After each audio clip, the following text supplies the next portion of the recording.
The palace did not panic when the call came through that morning. It froze. Not because of confusion, and not because of fear, but because everyone instantly understood what had just happened. A decision involving the health of King Charles III had been reversed, and it hadn't come from doctors. It hadn't come from senior advisors. It came directly from Queen Camilla. In a system built on sequence, consultation, and containment, that single move quietly shifted the ground beneath the monarchy. This wasn't about a schedule change or a minor adjustment. It was about who decides when risk becomes acceptable. The instruction arrived early, before the palace had fully settled into its rhythm. Staff recognized immediately that this was not routine. Health decisions involving the monarch are handled with extreme caution, not just because of personal well-being, but because they intersect with optics, duty, and succession. In recent weeks, medical guidance had been clear and consistent. Doctors had urged limitation, pacing, and restraint as the king navigated a fragile period. Their recommendations weren't dramatic or alarmist. They were measured, conservative, and repeated deliberately to avoid panic. What stunned advisors was not the existence of concern, but the fact that that guidance had just been overwritten. Inside the palace, the reaction was visceral. Conversations stopped mid-sentence. Staff paused where they stood. The calm that had slowly returned to the corridors evaporated in seconds. To counter medical advice is to step into dangerous territory, especially when that advice has been formally documented and communicated through established channels. Camilla's position, as relayed, was firm. She believed the situation was being overmanaged, that excessive restriction posed its own risks, and that the king's role demanded visible continuity. The language was protective, even reassuring, but the effect was destabilizing. Doctors had urged limitation. Camilla had insisted on movement, and no broad consultation had preceded the call. Medical guidance delivered to the palace in the weeks leading up to this moment had followed a careful pattern. Physicians emphasized reduced exposure, controlled appearances, and a tightly managed schedule designed to protect recovery and stability. The advice wasn't framed as prohibition, but as consequence. Push too hard, and setbacks become harder to contain. They warned of cumulative fatigue, the kind that doesn't announce itself dramatically but erodes resilience over time. Recovery, they stressed, is not linear. Setbacks often occur precisely when confidence returns. These warnings were not speculative. They were grounded in experience, shaped by past reigns that paid a heavy price for pushing through illness. What unsettled the medical team most was not disagreement, but selective listening. Their guidance depended on consistency. If parts of it were embraced while others were dismissed, the entire framework weakened.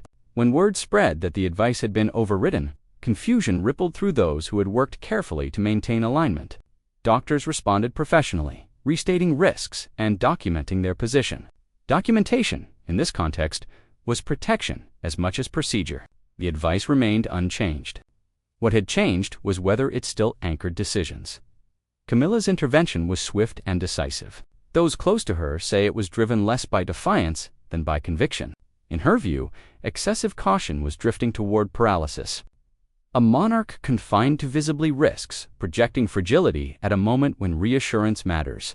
To her, continuity was not vanity, but duty. She believed the medical guidance, while clinically sound, failed to account for the psychological and symbolic weight of the crown. The way she acted mattered as much as why. She did not convene a broad discussion or seek consensus. She moved through a narrow corridor of authority, ensuring the instruction would be executed quickly and without open friction. That approach avoided confrontation, but it also bypassed voices that expected to be consulted. In the palace, process is not ceremony. It is protection. Authority exercised without visible consultation invites scrutiny even when intentions are sincere. Camilla did not see her move as a power play. She saw it as stewardship.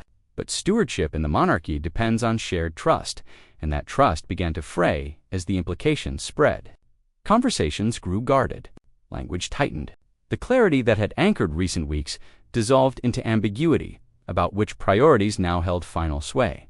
By the time King Charles III fully absorbed what had happened, the issue had already expanded beyond health. It had become a test of authority and sequence, all converging uncomfortably around him.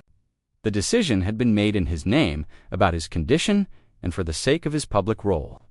Yet without the careful alignment that normally shields the monarch from internal tension, Charles did not experience this as betrayal.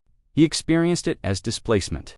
Decisions that once flowed through structure had leaped ahead of process, leaving him positioned as both beneficiary and liability. Privately, Charles felt the strain more acutely than he allowed anyone to see. He had relied on medical structure to define boundaries he could obey without appearing to retreat. When those boundaries were overridden, the ground shifted. He listened again to the doctors, attentively and without interruption. Their guidance remained steady. He listened to Camilla as well, whose certainty was rooted in belief rather than dismissal. He recognized sincerity on both sides, and that recognition deepened rather than resolved his dilemma. Endorsing the override would weaken medical authority. Reversing it would expose division. Silence, his familiar refuge, now carried its own risk as advisors approached him cautiously. Their message was consistent, even when phrased differently. Expertise must remain anchored if the monarchy is to retain credibility during vulnerability. Charles understood this. He also felt the unspoken presence of his son. Prince William had not demanded explanation, but restraint from William signaled assessment, not indifference.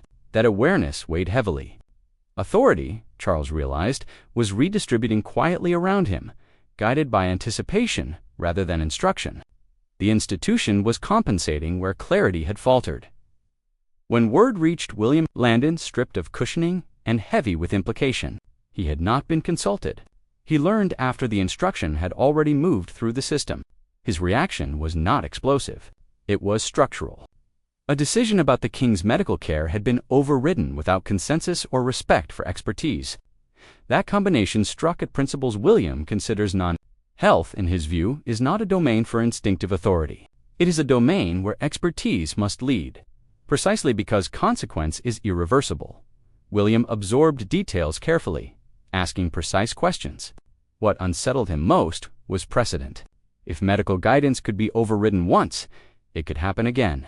That realization reframed everything. This was not a one-off driven by urgency. It was a signal about where authority might flow under pressure. William did not confront Camilla. He did not escalate. Instead, he recalibrated. He tightened advisory structures, shifted expectations, and began planning around the possibility that boundaries would need enforcement rather than assumption. Behind closed doors, staff noticed the shift immediately. William's questions sharpened. His tolerance for ambiguity diminished. He was no longer observing events. He was assessing them as a future custodian who would inherit their consequences. His concern for his father remained constant, but it now carried urgency. To him, leadership means protecting those at the center, even from decisions made with good intentions. Memory, in William's approach, becomes policy. As days passed, the fallout settled into something quieter but more enduring. The palace recalibrated. Health protocols were reviewed and reinforced, not to challenge what had happened, but to prevent ambiguity from becoming precedent. Authority lines tightened through practice rather than announcement. For Camilla, the shift arrived as distance rather than rebuke. Her role remained unchanged, but the immediacy of her judgment was tempered by caution. The institution was not punishing her. It was managing risk. Externally, nothing appeared amiss. The crown projected continuity and calm. Internally, the lesson embedded itself deeply. The decision to override doctors did not define the moment. The response afterward did. The monarchy adjusted, reinforced expertise, and narrowed the space for unilateral override. That is how power shifts inside the royal family, quietly, procedurally, and permanently. This story was never about scandal. It was about structure.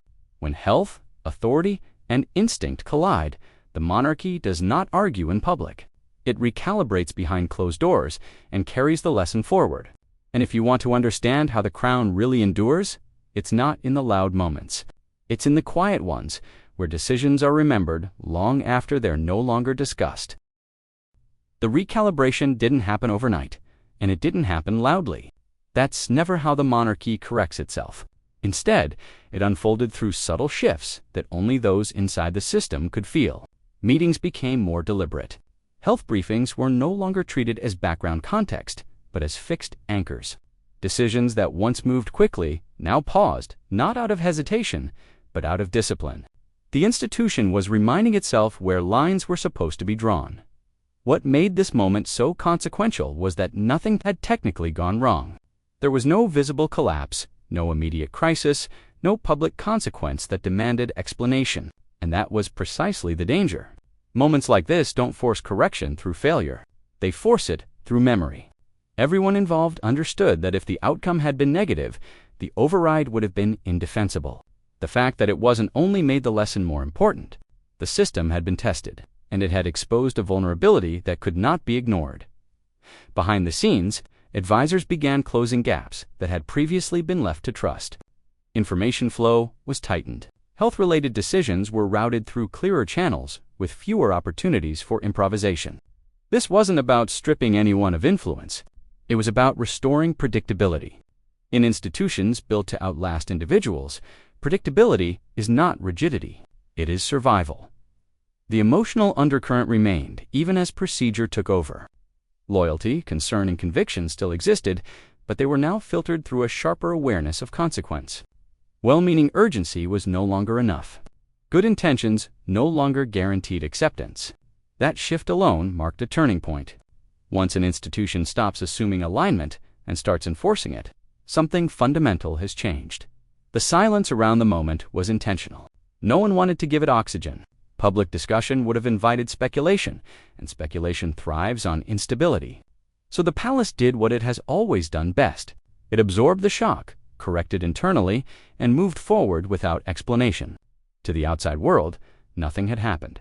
Inside, everything had been adjusted. This is how power really moves within the monarchy. Not through arguments, but through tightened frameworks. Not through confrontation, but through exclusion. Influence doesn't disappear. It becomes conditional. Voices aren't silenced. They're weighed differently.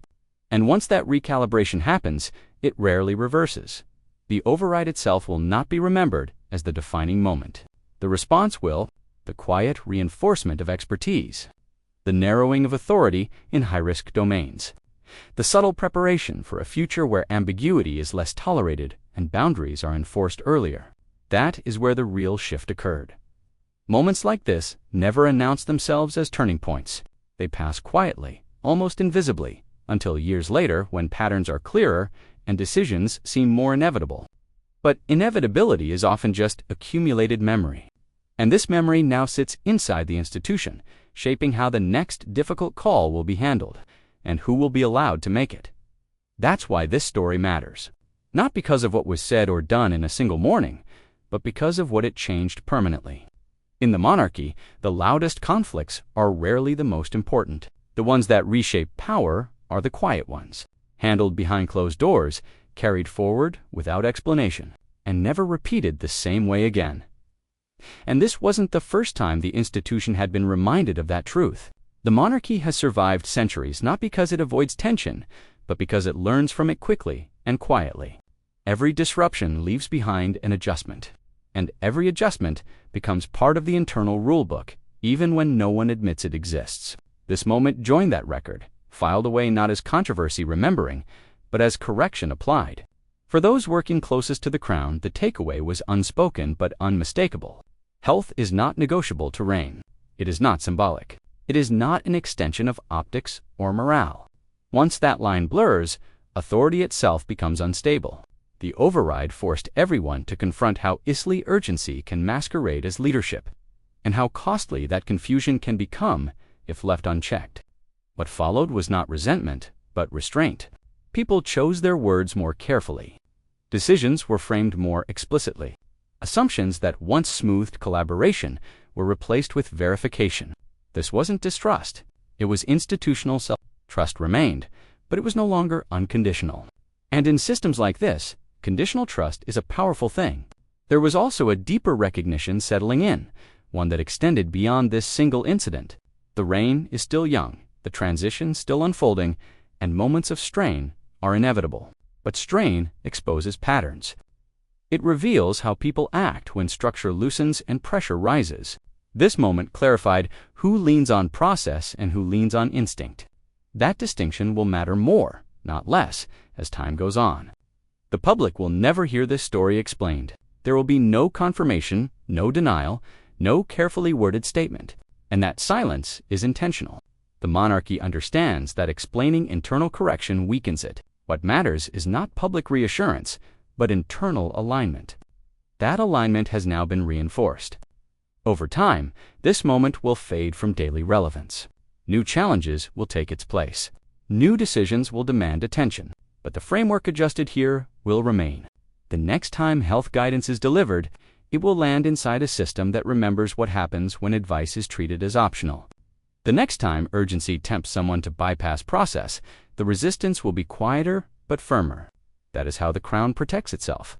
Not by preventing every misstep, but by ensuring missteps don't repeat. Power inside the monarchy doesn't shift through dramatic declarations. It shifts through boundaries drawn once and remembered forever. So, when people ask how authority really works inside the royal family, the answer isn't found in ceremonies or speeches. It's found in moments like this. Moments where nothing seems to happen on the surface, but everything changes underneath. And beneath all of that adjustment sat an even quieter realization, one that no briefing ever spelled out. The monarchy had been reminded that proximity does not equal authority, and conviction does not replace structure. Influence inside the crown is not measured by how strongly one believes something, but by how well one respects the order that keeps belief from becoming risk. Those closest to the situation understood that this wasn't about assigning blame. Blame invites defensiveness, and defensiveness slows correction. What mattered was containment. The system had briefly allowed instinct to outrun expertise, and it responded the only way it knows how, by tightening its grip on process until instinct no longer had room to act alone. This tightening was subtle but relentless. Calendars were built with less flexibility. Medical sign-offs became explicit checkpoints rather than implied approvals. Conversations that once happened informally were rerouted into documented channels. None of this was announced. It didn't need to be. Everyone who needed to notice did. What's important is that no one involved could ever fully return to how things were before. Once an institution witnesses a boundary crossed, even unintentionally, it never assumes that boundary will hold on its own again. Assumption is replaced by enforcement. And enforcement, even when quiet, changes relationships permanently. There was also an unspoken understanding forming around the future. Leadership styles differ, but institutions adapt to the style they believe is coming next. The adjustments taking place were not just reactions to what had happened. They were preparations for what must not happen again. That forward-looking instinct is one of the monarchy's most underestimated traits. This is why moments like this don't end cleanly. They dissolve into routine, absorbed so thoroughly that only their consequences remain. To an outsider, everything appears normal. Engagements continue. Appearances reassure. Stability is projected flawlessly. But internally, the lesson is already doing its work. Years from now, when decisions are made faster, when boundaries are enforced earlier, when expertise is deferred to without debate, this moment will be part of the reason why. It will never be cited. It will never be referenced, but it will be remembered. That's the paradox of power inside the crown. The most important shifts leave no fingerprints. They don't announce themselves as turning points. They simply ensure that the same line is never crossed the same way twice. And in the end, that is how the monarchy survives pressure. Not by avoiding moments of tension, but by allowing those moments to